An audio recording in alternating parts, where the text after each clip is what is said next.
Chapter 27. Founding a Yoga School at Ranchi. Why are you averse to organizational work? Master's question startled me a bit. It is true that my private conviction at the time was that organizations were a hornet's nest. It is a thankless task, sir, I answered. No matter what the leader does or does not do, he is criticized. Do you want the whole divine chana or milk curd for yourself alone? My guru's retort was accompanied by a stern glance. Could you or anyone else achieve God contact through yoga if a line of generous-hearted masters had not been willing to convey their knowledge to others? He added, God is the honey. Organizations are the hive. Both are necessary. Any form is useless, of course, without the spirit. But why should you not start busy hives full of the spiritual nectar? His counsel moved me deeply. Although I made no outward reply, an adamant resolution arose in my breast. I would share with my fellows, so far as lay in my power, the unshackling truths I had learned at my Guru's feet. Lord, I prayed, may thy love shine forever on the sanctuary of my devotion, and may I be able to awaken that love in other hearts. On a previous occasion, before I had joined the monastic order, Sri Yukteswar had made a most unexpected remark. How you will miss the companionship of a wife in your old age, he had said. Do you not agree that the family man, engaged in useful work to maintain his wife and children, thus plays a rewarding role in God's eyes? Sir, I had protested in alarm, you know that my desire in this life is to espouse only the cosmic beloved. Master had laughed so merrily that I understood his observation was made merely as a test of my faith. Remember, he had said slowly, that he who discards his worldly duties can justify himself only by assuming some kind of responsibility toward a much larger family. The ideal of an all-sided education for youth had always been close to my heart. I saw clearly the arid results of ordinary instruction aimed only at the development of body and intellect.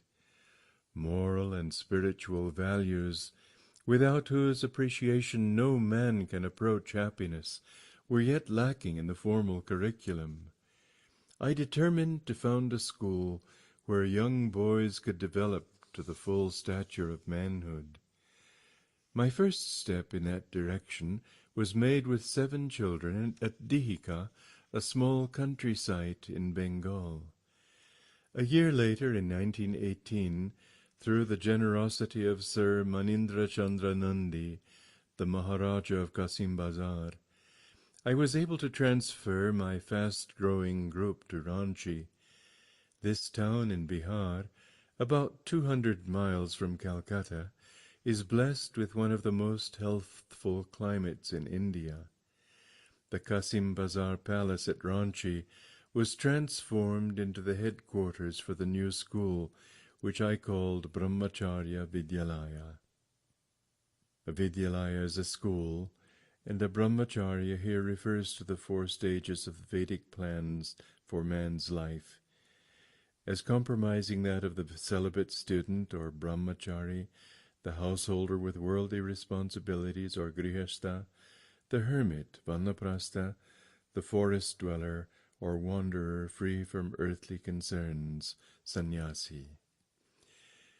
In accordance with the ancient ideals of the rishis, their forest ashrams had been the ancient seats of learning, secular and divine, for the youth of India.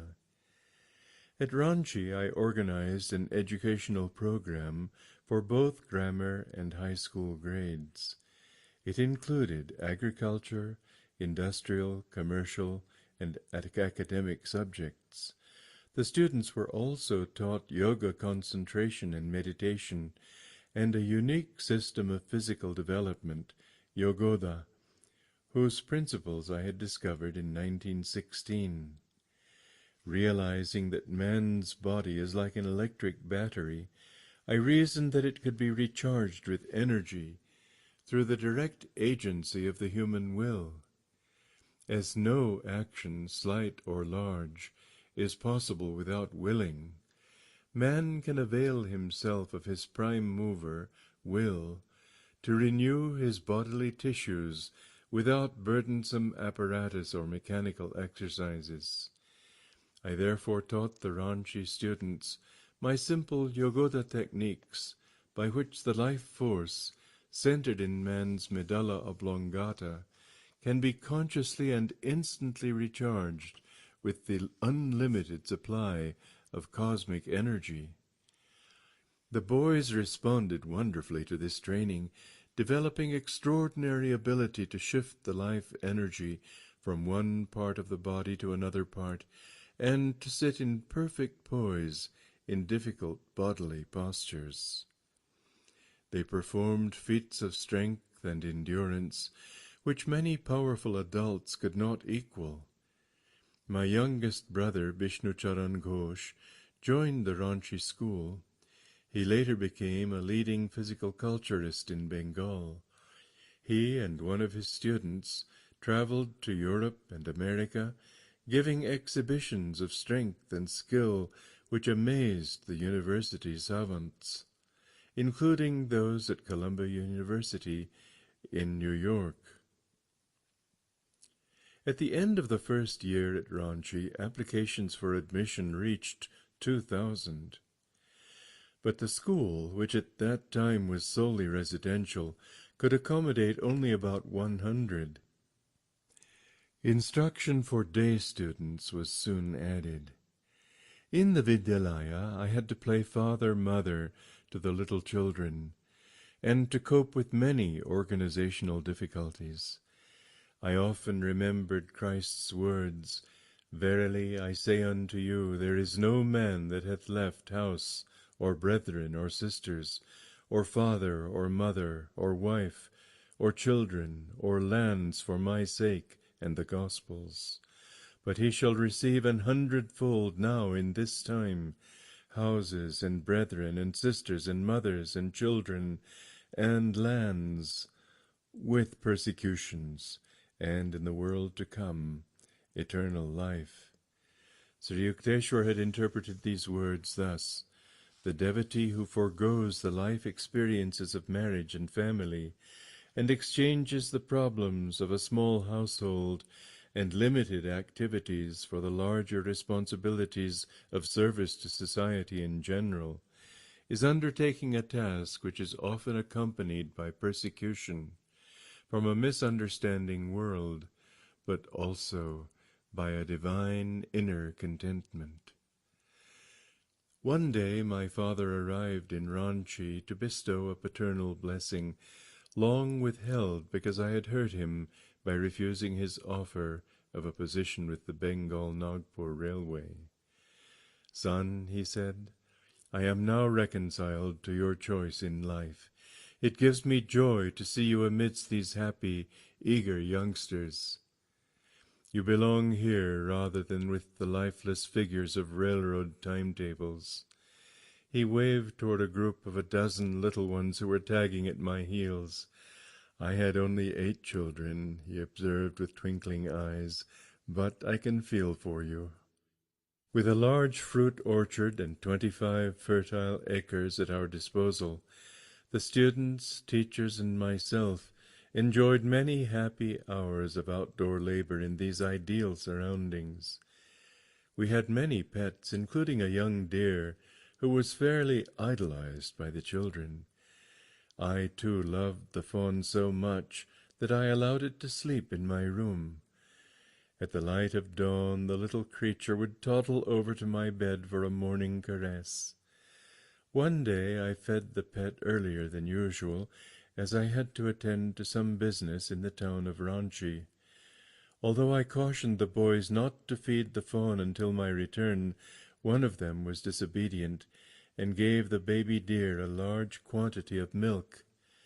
When I came back in the evening, sad news greeted me. The little fawn is nearly dead through overfeeding.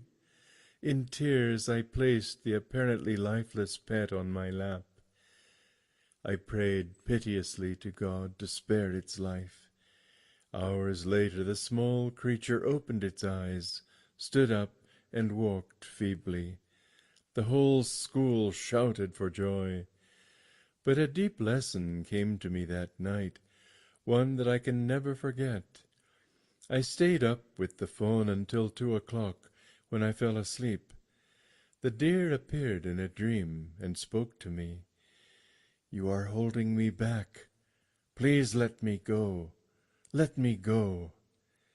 "All right," I answered in the dream. I awoke immediately and cried out, "Boys, the deer is dying!" The children rushed to my side. I ran to the corner of the room where I had placed the pet. It made a last effort to rise, stumbled toward me, then dropped at my feet, dead. According to the mass karma which guides and regulates the destinies of animals, the deer's life was over, and it was ready to progress to a higher form. But my deep attachment, which I later realized was selfish, and by my fervent prayers I had been able to hold it in the limitations of the animal form from which the soul was struggling for release. The soul of the deer made its plea in a dream because without my loving permission it either would not or could not go. As soon as I agreed, it departed. All sorrow left me. I realized anew that God wants his children to love everything as a part of him, and not to feel delusively that death ends all. The ignorant man sees only the unsurmountable wall of death, hiding, seemingly forever, his cherished friends. But the man of unattachment, he who loves others as expressions of the Lord, understands that at death the dear ones have only returned for a breathing space of joy in him. The Ranchi school grew from small and simple beginnings to an institution now well known in India. Many departments of the school are supported by voluntary contributions from those who rejoice in perpetuating the educational ideals of the rishis. Under the general name of Yogoda Satsanga, footnote here, Yogoda means union, harmony, equilibrium, that which imports. Satsanga means sat or truth, sangha, fellowship. In the West, to avoid the use of a Sanskrit name, the Yogoda Satsanga movement has been called the Self-Realization Fellowship. So, under the general name of Yogoda Satsanga, flourishing branch schools have been established at Midnapur, Lakshmanpur, and Puri. The Ranchi headquarters maintains a medical department where medicines and the services of doctors are supplied freely to the poor of the locality. The number treated has averaged more than 18,000 persons a year. The Vidyalaya has made its mark, too, in Indian competitive sports and in the scholastic field, where many Ranchi alumni have distinguished themselves in later university life. The school, now in its 28th year and the center of many activities, has been honored by visits of eminent men from the East and the West. One of the great figures to inspect the Vidyalaya in its first year was Swami Pranabananda, the Benares saint with 2 bodies. As the great master viewed the picturesque outdoor classes held under the trees, and saw in the evening that young boys were sitting motionless for hours in yoga meditation, he was profoundly moved. "Joy comes to my heart," he said, "to see that Lahiri Mahashaya's ideals for the proper training of youth are being carried on in this institution. My Guru's blessings be on it. A young lad sitting by my side ventured to ask the great yogi a question. "Sir," he said, "shall I be a monk? Is my life only for God?" Though Swami Pranabananda smiled gently, his eyes were piercing the future. "Child," he replied, "when you grow up there is a beautiful bride waiting for you." The boy did eventually marry, after having planned for years to enter the Swami order. Some time after Pranabananda had visited Ranchi, I accompanied my father to the Calcutta house where the yogi was temporarily staying. Pranabananda's prediction, made to me so many years before, came rushing to my mind. "I shall see you with your father later on." As father entered the Swami's room, the great yogi rose from his seat and embraced my parent with loving respect. "Bhagavati," he said, "what are you doing about yourself? Don't you see your son racing to the infinite?" I blushed to hear his praise before my father. The Swami went on, "You recall how often our blessed Guru used to say, 'Banata, Banata, Banjai.'" Footnote here, one of Lahiri Mahashai's favorite remarks, given as encouragement for his students' perseverance. A free translation is, "Striving, striving, one day behold the divine goal." So keep up Kriya Yoga ceaselessly and reach the divine portals quickly. The body of Pranabananda, which had appeared so well and strong during my amazing first visit to him in Benares, now showed definite aging, though his posture was still admirably erect. "Swamiji," I inquired, looking straight into his eyes, "please tell me the truth. Aren't you feeling the advance of age? As the body is weakening, are your perceptions of God suffering any diminution?"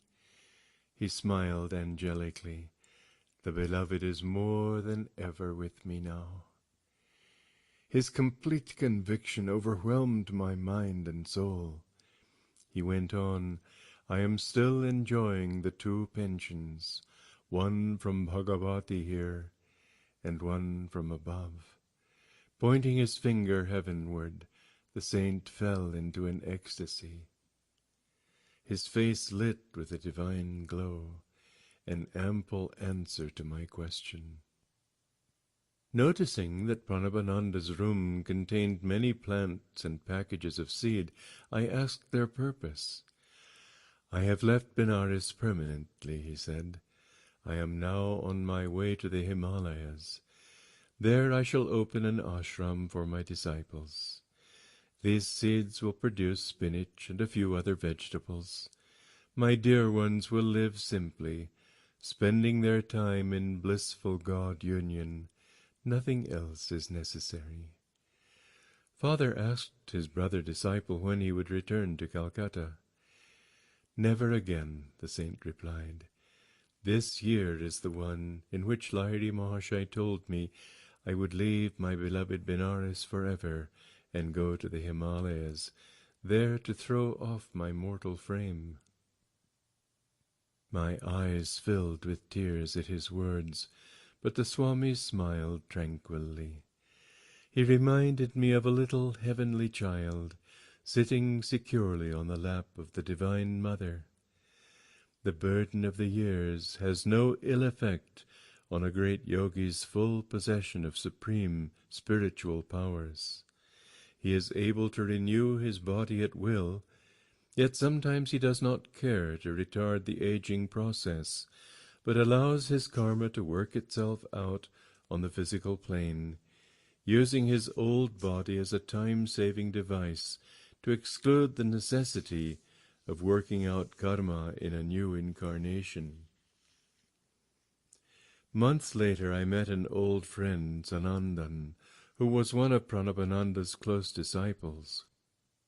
"My adorable Guru is gone," he told me amid sobs. He established a hermitage near Rishikesh and gave us loving training. When we were pretty well settled and making rapid spiritual progress in his company, he proposed one day to feed a huge crowd from Rishikesh. I inquired why he wanted such a large number.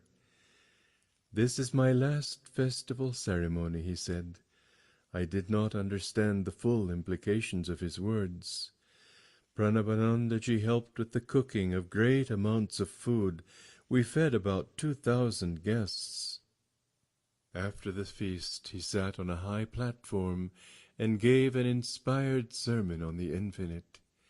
At the end, before the gaze of thousands, he turned to me as I sat beside him on the dais and spoke with unusual force. "Sanandan, be prepared. I am going to kick the frame." After a stunned silence, I cried loudly, "Master, don't do it! Please, please don't do it!" The crowd was tongue-tied, watching us curiously. My guru smiled at me, but his solemn gaze was already fixed on eternity.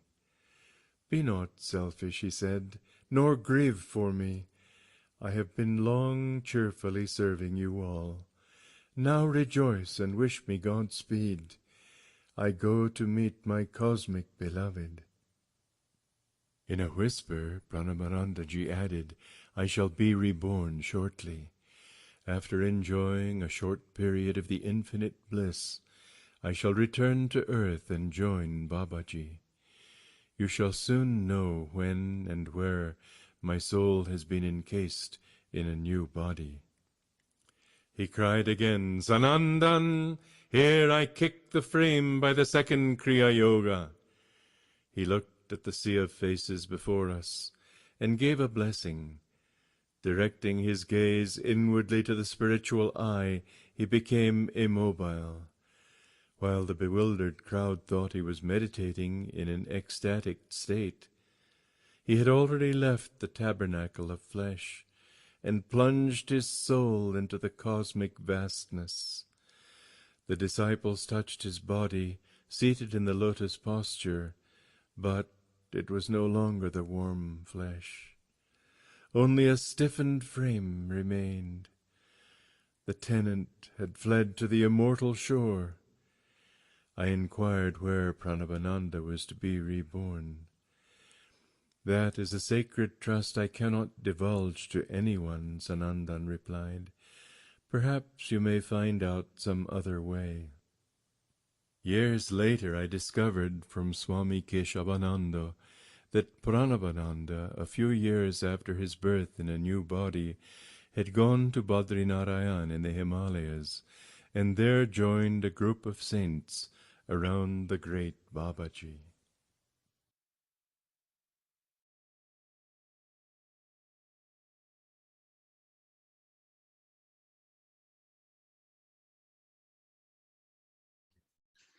Again, such a intense chapter.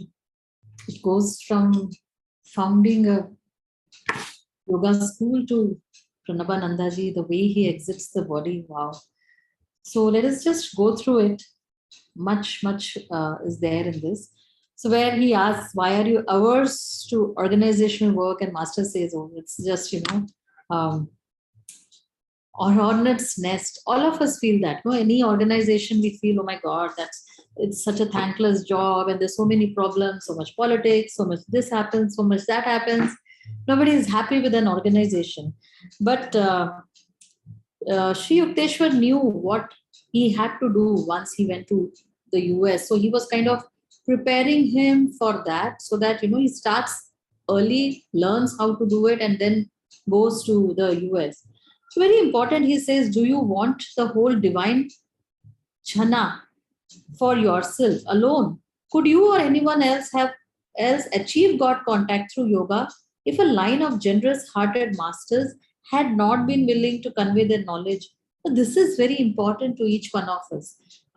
It's not just for self-realized master that they have to share with others or help those who are yet striving, but each one of us who come on the spiritual path, Master said that whoever comes on the spiritual path, you need to help for us to be liberated. You need to help bring up seven more, I think he said, seven more people up on the spiritual path. So each one of us has that responsibility. It's not just Master's job. It wasn't just Swamiji's job, but each one of us has to do that. So in our own ways, in our own, whatever little bit I know, try to help the next person come up a little bit more. So that is something that is imperative for each one of us to make that progress. You can't just hold it to ourselves. In fact, when Sister Gyan Mata, she was the woman advanced yogi with Master. When she came, she was quite old when she was almost 60 when she came, had a lot of physical ailments. And Master kept her in the body.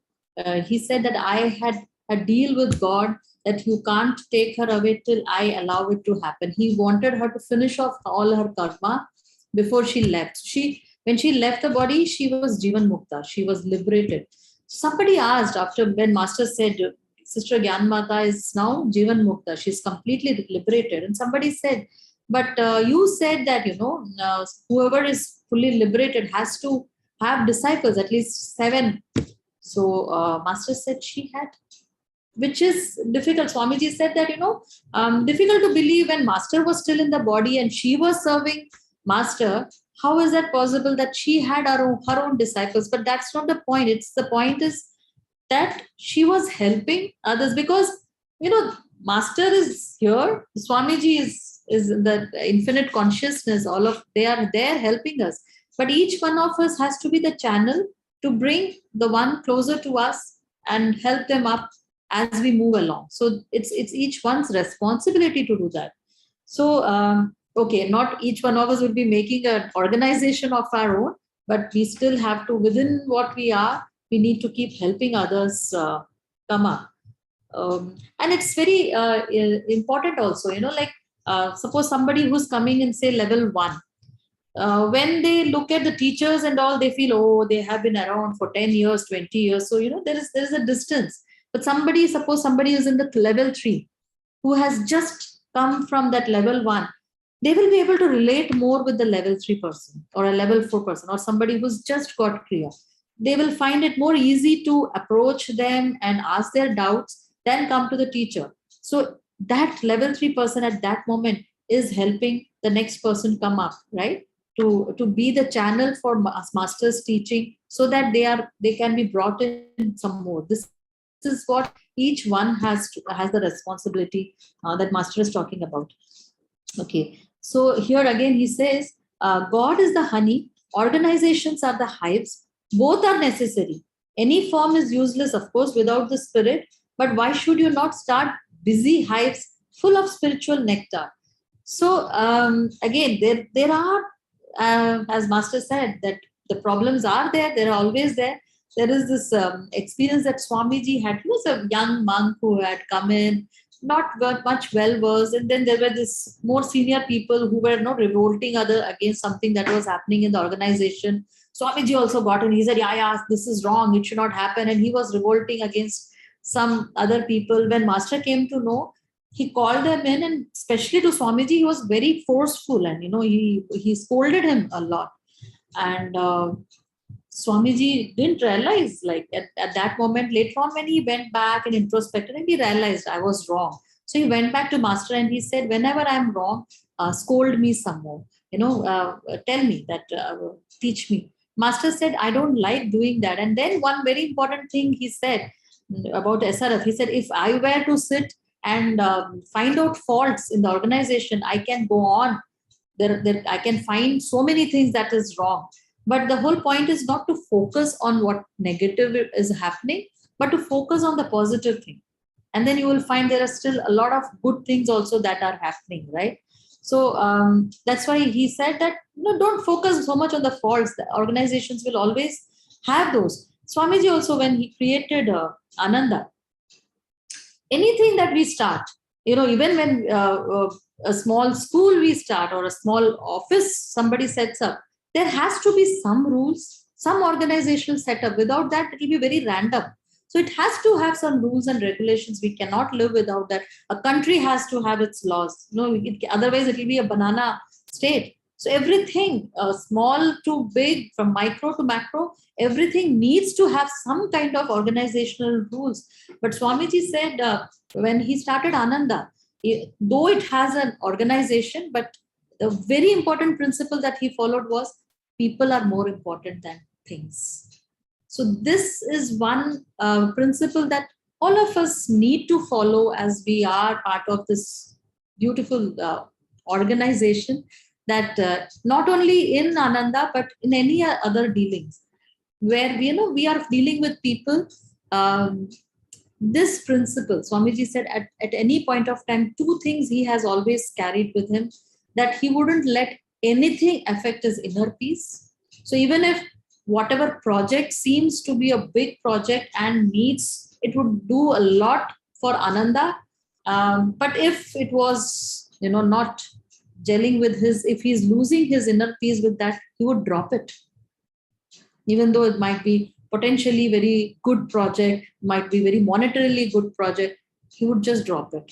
He made that a very important point. Another was people are more important than things. So these things are some very basic things that we all need to learn and cope with a lot of things that are happening around us also.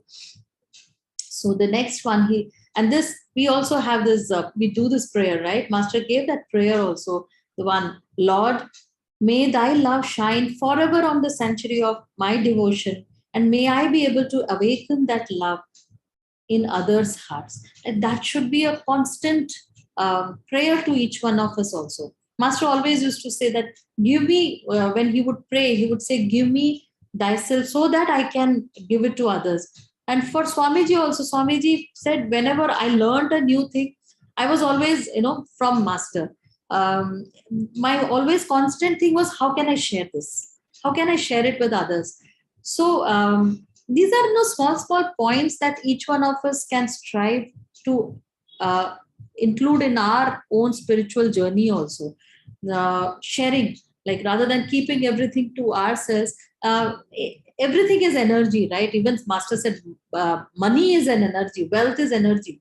The more you let it flow, more will come to us, rather than holding it to ourselves. Sometime it will go away. If not this, the next generation or then the third generation, it just goes away, because it is also an energy. So the channel is blessed by what flows through it. So that is why at the end of our meditation, we always, because whenever we meditate, there is a lot of blessing that flows in. So that is the reason Master says, share it with everyone. The more we share, the more will flow through us, blessing us more. So this is very important. And the same thing, this prayer is something that each one of us can ask every day. May thy love shine on forever on the sanctuary of my devotion, and may I be able to awaken that love in other hearts. It's a beautiful prayer.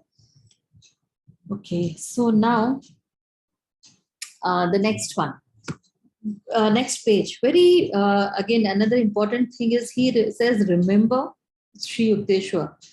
He had said slowly, which means putting a lot of pressure into, force into what he was saying, that he who discards his worldly duties can justify himself only by assuming some kind of responsibility toward a much larger family. So, we can't be saying that somebody who is like, oh, I'm meditating, I want to find God. So if he has been given a family for whatever reason, some karmic thing that they have been given a family, so if that is also your one's responsibility. Shri Krishna says that there is a higher responsibility and then there is a lower responsibility. If the higher responsibility calls, then discard the lower. But what does he really mean is, at any point of time, are we affirming God or moving away? Is it for a selfish reason? Oh, I want to find God, basically doing nothing, but just not taking the responsibility, not doing what has been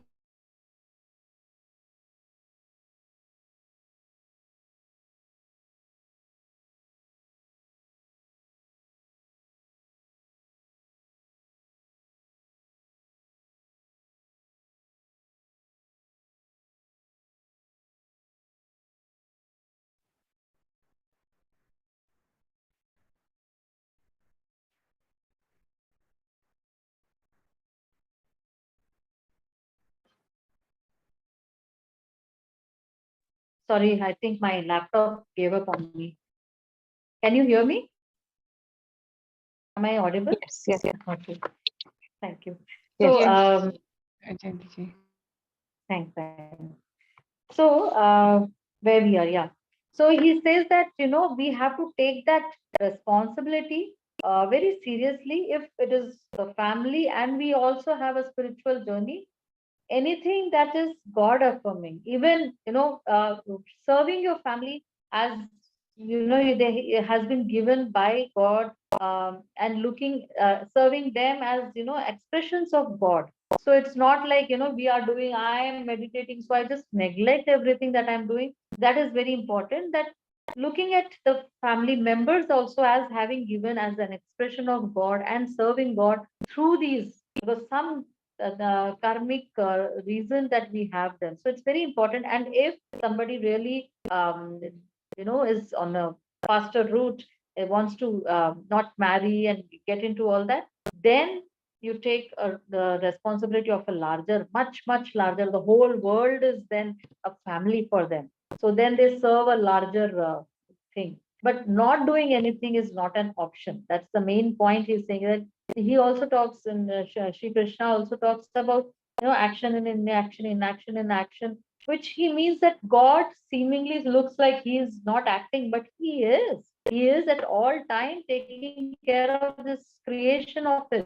So it's like, he might be apart from it, but still he's very much a part of it. So that's the main point, to be useful. As Sri Yukteswar also said in Holy Science, that as long as you're breathing the free air of this world, you have to offer grateful service. It says you need to be grateful that you're being given the opportunity to serve, rather than saying, I am serving, because I have everything. So as long as you're breathing the free air, so somebody who is in a state of nirvikalp samadhi, breathless state, they don't, as in the last chapter also we saw, they don't then have to go through the universal laws. They don't have to follow it, because they are beyond it. But till haven't reached that state of a constant nirvikalp samadhi, self-realization, we have to do. And even then, Master Sri Yukteswar, even though they were self-realized master, they still served a lot, because that was their mission, to bring everyone up from the dump that the world is right now. Anybody who has anything else to add also, please um, do so. So the next one, he says then that when he is convinced that, okay, I need to do something about it, first thing what he does is start a school. And probably this is because he himself had a terrible experiences with education itself. We all know from the previous chapters how much he suffered. So he realized that, that is one thing that is very lacking in the education system, that is, and unfortunately even today, that is lacking. So this is why he started a school. He said moral and spiritual values, without whose appreciation no man can approach happiness, were yet lacking in the formal curriculum. So he was talking about a very broader scheme where, it's a holistic. Now, right now, they people give lip service to this holistic development of children, whereas every time it just ends up being, competitive and just academic, and not really holistic. Even though they start with smaller classes, but then again it all ends up in the same run for various admissions and competitive exams and all. That's what it all ends in. He realized that in 100 years back, unfortunately it still continues. We will talk about what Swamiji then did about it, right? And he says, my first step, I took the first step in that direction, was made with 7 children in Vihika. Started small. It wasn't like some big thing he started. Similarly, like when Swamiji started Ananda, he started, there was one person, Seva, who joined him. And Jyotish ji said that, when he was looking out and he came to know there was this person who was teaching meditation and Kriya Yoga. He walked in and Swamiji was there. He opened the door and he said that, I want to join. He said, yes, to come in. Then Swamiji said, I have this project. Would you like to help me with that? Jyotishji said yes, because anything he wanted, anything, he was ready for anything. He just wanted to get in and, start at this Kriya Yoga and meditation as soon as possible. So he said yes. And Jyotishji in one of his talk was said, I didn't realize that this project that he was talking about is a lifelong project that I have signed up for, because he's here right now, even doing, even now serving. So this is how it started small, and then very soon he says it went on to have. It was a fast growing, and they had to move to Ranchi, which was the school headquarter, and today YS's headquarter is in that same building, right? So. And he talks about what he called Brahmacharya Vidyalaya, and then the footnote tells us the four varnas of a person's life, which no more people are following anymore. We are now shifted to Western form of education. So somewhere these are all falling apart, and then the problems are so much out there to see. We see it in so many, even young children having depressions and having heart conditions, diabetes. These are all because of we're letting go of all these traditional, uh, which we call traditional, but very practical and very effective universal principles that we have let go, unfortunately. Okay, so the next he says, so he talks about all the curriculum that I have, and a very practical, very, he was teaching them life skills and also the academics of what the modern education also. And very importantly, this is yoga, concentration, and meditation, and a unique system of physical, the yogada that he talks about. The yogada techniques is what later on he called energization exercises that we do today. And Dalai Lama had said that, if every child is taught meditation at the age of 8 years, within one generation, we can, overcome violence from this world. One generation and all it will take. If all children are taught by age of 8, how to meditate and all these principles, these are um, beautiful principles, universal principles, then the world will be a different place. It will be transformed. That's what Dalai Lama also said. Okay. So, okay, next page. So this is where he talks about the energization. I therefore taught the Ranchi students my simple Yogoda techniques, by which the life force centered in man's medulla oblongata, which Master said the mouth of God, through which the energy, the prana, constantly comes into the body, but we dissipate it by living through our senses. So it's always uh, you know flowing away, and also all that karma, the desires, the tendencies. He said all the energy that flows into. He said if the even a cell of your flesh can keep.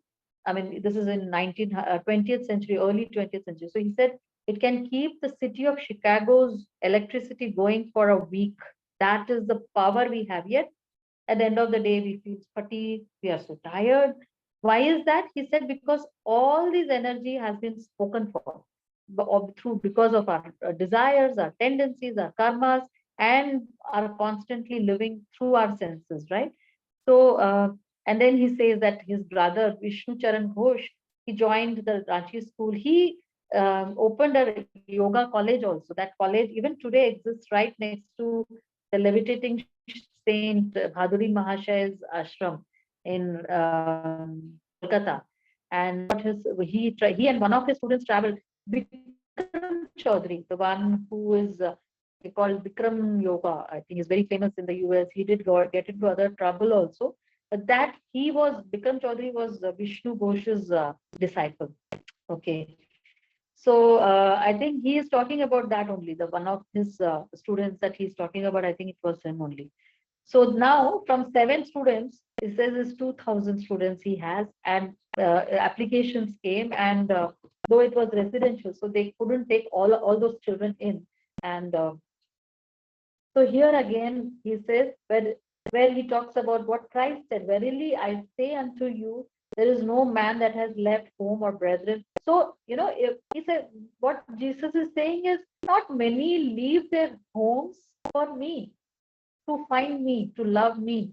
And those who leave uh, get bigger matlab, a larger family, larger responsibilities, and more importantly, he said, as Sri Yukteswar also interpreted it, with persecutions and in the world to come eternal life, which Sri Yukteswar said that all this is often accompanied by persecution, and we have seen it time and again. Jesus Christ, even though what he was teaching, what he brought, he was called a son of God, yet he was persecuted. Master himself had so many problems, so many uh, people who betrayed him and said things against him. There were court cases against him. Swamiji himself faced so many troubles because of his own brothers and sisters in the other organization that he had to leave. So many misunderstandings and so much of trouble, right? The trauma, not really. They didn't feel it. They wouldn't have felt it, but there were a lot of troubles, the persecutions that happened. So they all have it, but also they also have divine inner contentment that very few of us can really claim that we have. I think 5 more minutes left, but let's quickly try to go through this chapter. Then the father comes, and he was initially hurt, even though he was a Kriya Yogi himself and a very advanced disciple of Lahiri Mahashaya, yet he was, that little thing, attachment for his son. So the typical parent that he didn't join this company, the railways. But soon he realized, when he came there, he realized that this was a larger purpose that he had going through. And he says, but I had only 8 children, but I can feel for you. We were all the little ones running around him, so much of responsibility for him. um, so now we come to that little pond that they all got attached to. um, so he says that that when the child had given him too much milk and that it was about to die, he says, I prayed piteously to God to spare its life. Somewhere that attachment, that where later on he says, I realized that it was a selfish love. And to the extent that that when he was sleeping, the soul came into his dream. And because the soul, a soul is not just that deer, it's not just this person. The soul is much beyond that, so it could communicate. And then in a language that it need not necessarily be a language, but a language that all of us can understand. And it says, let me go, I have to go. And that's when he realized, and he later on says, I realized that God wants his children to love everything. That's why Master always said, when you pray, what we want or what we think is right for that soul is not necessarily what that soul needs. Every soul has to progress. That's the main purpose of all souls, is to progress towards self-realization. And what it needs versus what I think it needs or what I want might be completely different. So when we pray, Master always said that this is my will, but give it if it is thy will too. So this is one prayer that all of us have to understand, that the divine will, if it is what I'm saying is what your will is, give it. Otherwise, I accept whatever your will is. That is very important for each one of us to understand, because otherwise, by attachment, and he says that probably I was holding it back because he had the power, right? He had that power that and that is why during Ananta's death he moved away, because again, his presence itself would have stopped that thing from happening. And probably his prayers was the reason that was catching hold of the soul, which needed to move ahead in its evolution, right, to a higher form. So again, we need to be careful when we are praying. That's what he's telling us. And his children to love everything as part of him and not to feel delusively that death ends all.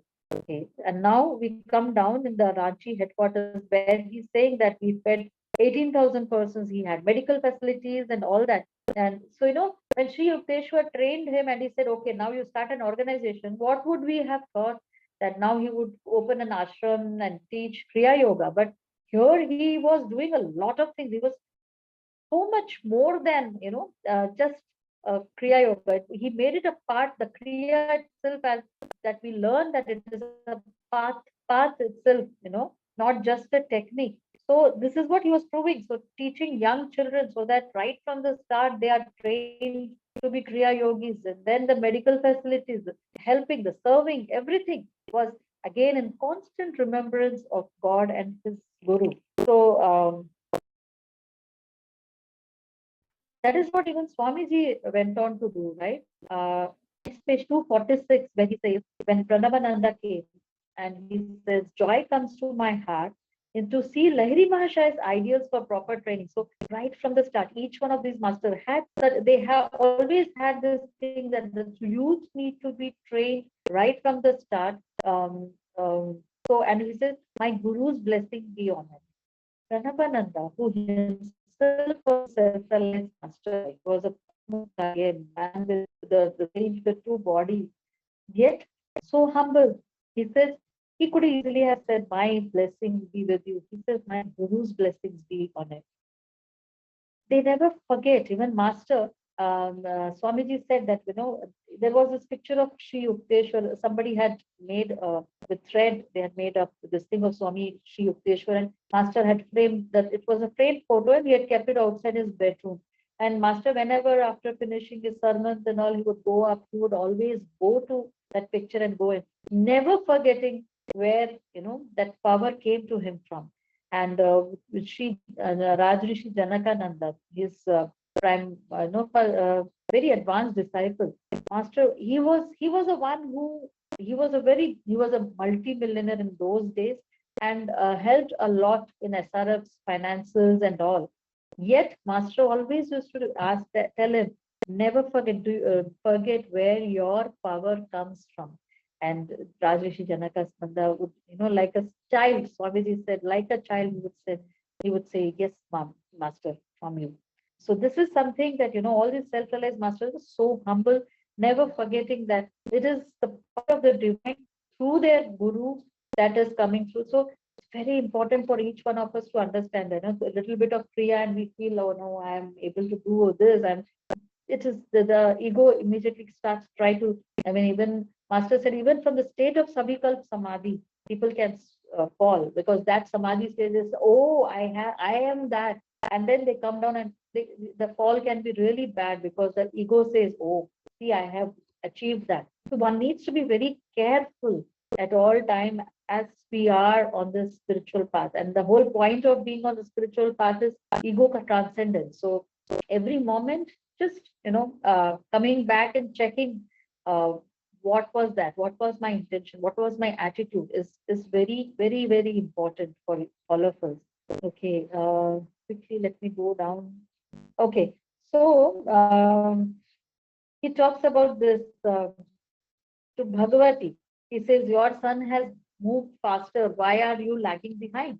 And master also, once he said about his father to his monks and all who were with him, that he was a very advanced disciple of Lahiri Mahashaya, yet his attachment to his sons is the reason he didn't become free. When I think they were talking about from the book Autobiography of a Yogi, all the saints that he had mentioned, who all were free. And he said Pranavananda was free, and I think later on he meets that Himalayan yogi. No, he had already met Mazumdar, Ram Gopal Mazumdar. He was free. And he said about his father, he said his attachment to his son was what held him back from being completely free. So, so he asks this person, the Swami Pranavananda, he is saying he is able to renew his body. When he is saying the next page, I'm talking 247, the burden of the years had no ill effect on a great yogi's full possession of supreme spiritual power, but they allow the karma to work itself out. So Pranavananda, a saint who could manifest another body as he was living, in one body, he could easily have corrected whatever was, the old age, the aging was happening, but he didn't. He chose not to because it was not important. As he's saying here, that they allow their karma to work itself out on the physical plane. And that is why when we had done the chapter on Kriya Yoga also, we said that it increases the life Kriya Yoga. And why does a Kriya Yogi try to do that? Is because to finish off whatever karma in this lifetime, so that you don't have to come back again and finish off the rest. That is why they try to increase their lifetime. That's why he using his old body as a time-saving device to exclude the necessity of working out karma in a new incarnation. That is the reason the Kriya Yogis try to extend the life in this lifetime itself. No other reason that I want to live for so long. Nothing that ego needs to do. Okay, and here where he leaves the body, and he says, "I'm going to kick this frame using by the second Kriya Yoga."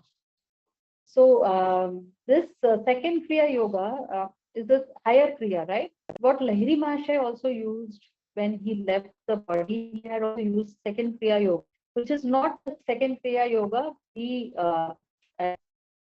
what Master Paramahansa Yogananda had given. Master Paramahansa Yogananda had devised one more higher Kriya. So for us, what is the third higher Kriya is the second higher Kriya he's talking about in this one.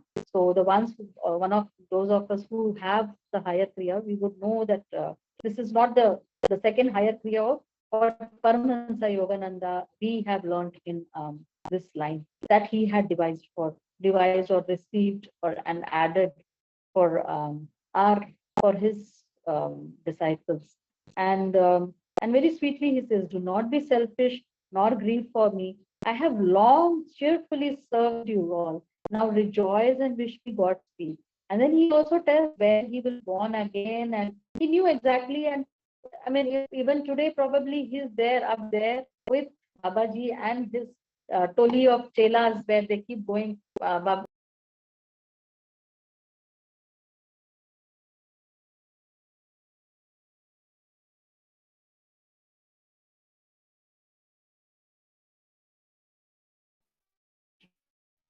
They have in a place, then he says that toli run out how and they move on to another place. So probably Pranabananda is also there, and they say that even Lahiri Mahasaya is a part of that group. So I think today this is it. Anybody has anything to add? My phone and my laptop have been troubling today. Anything else that I missed out on, and some one of you would like to add to that before we close the session today?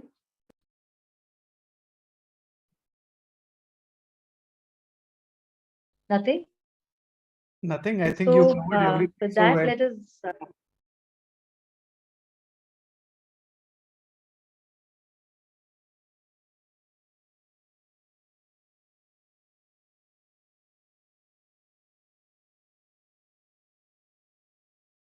sorry, I'm going out. Sorry. Yes, Amitji, you were saying something. Yeah, I was just saying nothing. You missed nothing. Yeah, everything you covered so well. I was just reflecting. I just wanted to, share my, you know, it's such a powerful and really exhilarating chapter. I would say so beautifully with storytelling fashion. Two key messages. One about seva, and he shows that, like you rightly pointed out, that it's just not about Kriya Yoga. It is also about the first thing he starts not running an ashram, but he starts an organization to help little children to walk the talk and, to Yes, implement the ideals that he learned. And I mean, our key takeaway is, what we can do in our organizations, how we can help around in our little way. And second thing about the death, and so beautifully with that dear example, we also, I mean, of course, death is such a thing that because of the attachment that we have for, whether it is a pet or whether it is our loved ones, huge bond of attachment. But sometimes it is much easier to overcome pain of losing a loved one if we look at it in this philosophical way. Especially, I lost my father in January, and it took a lot of time. But then, when I read this chapter, it gives me so much comfort. I mean, he died at the age of 92, so he worked out his karma in his body. And so now I now feel more happy for him that In fact, probably he left his old body and probably he's free, or if he's still some karma to work out, then probably he's in a new, younger body. So beautiful. Right, right. Beautiful chapter, yes. And also, that Pranabananda's exit also, what a beautiful way to exit, no? At the time chosen by you, at the very consciously exiting the body, my goodness, it's so beautiful. I think that's the way to be, rather than just sinking into an unconscious state where we don't even know what's happening. Beautiful, yes. So thank you so much, Amitji, for sharing that. And thank you everyone for joining. Thank you. We'll meet next week with a new chapter again. Thank you so much. Thanks a lot. Thank you, Jayanti. Thank you very much. Thank Thank you. you. Jai Guru. Jai Guru. Thank you, Jai Guru. Jayanti.